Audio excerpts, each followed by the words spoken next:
useammat kuntosalit poistavat treenaamisen aloittamiselle asetetut ikärajat. Tutkijoiden mukaan kehitys on menossa oikeaan suuntaan. Träning generellt är ju bra att man börjar med tidigt, i tidiga åldrar.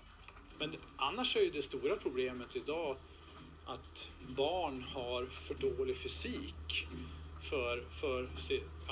allmänt för sin hälsa. Då. Så att forskning pekar tydligt på att barn och ungdomars fysik är klart sämre idag än vad det var i slutet på 80-talet som svensk forskning har visat. Då.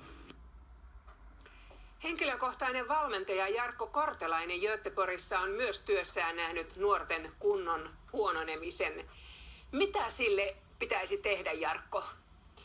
No nyt tämä istuminenhan meitä uhkaa, eli tämä istumisen vaikutukset on niin kuin alkanut näkyä niin nuorissa ja lapsissa niin uhkaavasti. Eli nyt on tullut uusia tutkimuksia, että 25% kahdeksasluokkalaista ei esimerkiksi enää kykene istumaan asentoon, siis oikeaoppiseen istumaan asentoon, eli keho on painunut niin pahasti läjää. No, mitäs nuorten pitäisi tehdä? Liikkua enemmän?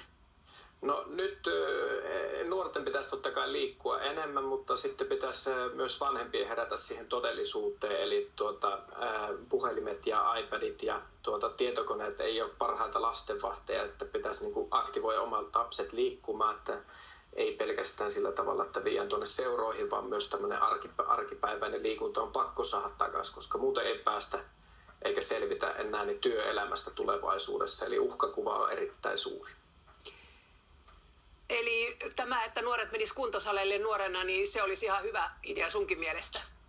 No totta kai, siis nuorten liikkuminen, niin minun mielestä kannattaa nuoria viedä kuntosalille, mutta sillä edellytyksellä, että sitten kuntosaleilta löytyy oikeaoppinen ohjeistus ja ohjaus, että miten sillä kuntosalilla liikutaan ja millä tavalla. Eli sen kuntosalit vaan auki myös lapsille ja nuorille, mutta sitten oikeaoppinen ohjeistus sinne, niin päästään lapset myös sinne puolelle liikkumaan.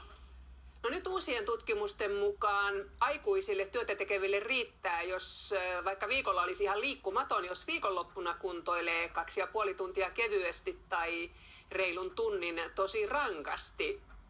Mitä sinä näistä tutkimustuloksista arvelet?